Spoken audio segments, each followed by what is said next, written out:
It's hard to miss Roland's new library. Turn right just before you get to the senior citizens lunchroom, and you'll come face to face with Roland's new librarian. Because no two books in your library can have the same number in the accession.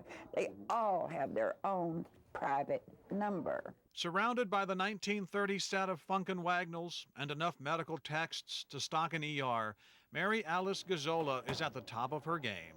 She'd never been satisfied with Roland's lack of a library, knew something had to change. I knew that the day I got here because they didn't have one. So what kind of town doesn't have a library? A town that's got a jail full of criminals. That's how you keep criminals out of jail, you educate them. It took a little educating on Mary Alice's part to sell the town on the idea, but they made her librarian and built her a fine new building, one she shares with the water department drive-up window.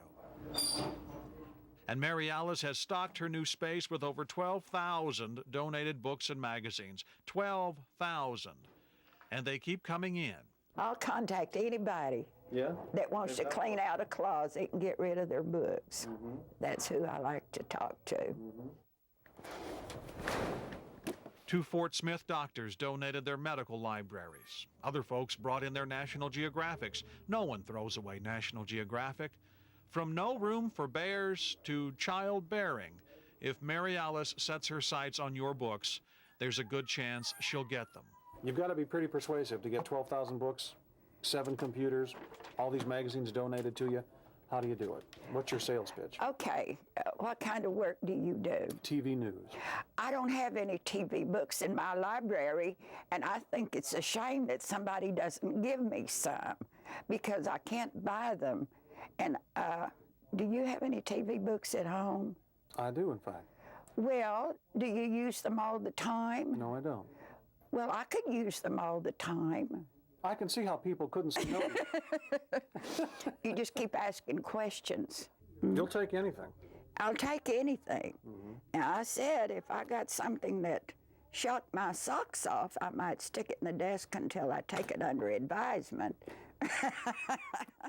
Mary Alice fills out a catalog card for each book, each in her distinctive hand, each with her trusty fountain pen. And behind her are the latest mountains of donated books. Mary Alice will gladly process each one, though, because this isn't work to her.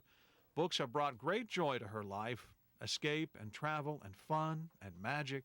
The most magical thing is opening a new book.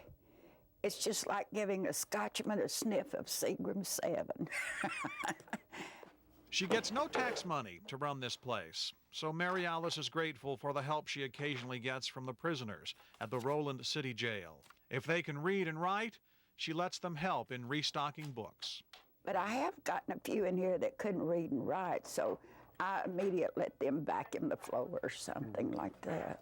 No matter the age, no matter the subject, Mary Alice will never turn down the printed word. Because you never know when a long-forgotten book will shine again in someone else's hands, when a child might find wonder and joy in someone's cast-off. That's the spirit that built this little library, Mary Alice's spirit, that's just been honored with a volunteering award. Though don't expect her to take the credit. Just leave her to run her little library. Sure. But there's got to be a focal point, a center, you know, a lightning rod to get things done, and you're the lightning rod for the library. Well, my grandmother was part Indian, so I guess I'm a frustrated chief. And in here, I'm the chief. And Roland is the winner. Scott Thompson, the Oklahoma Traveler.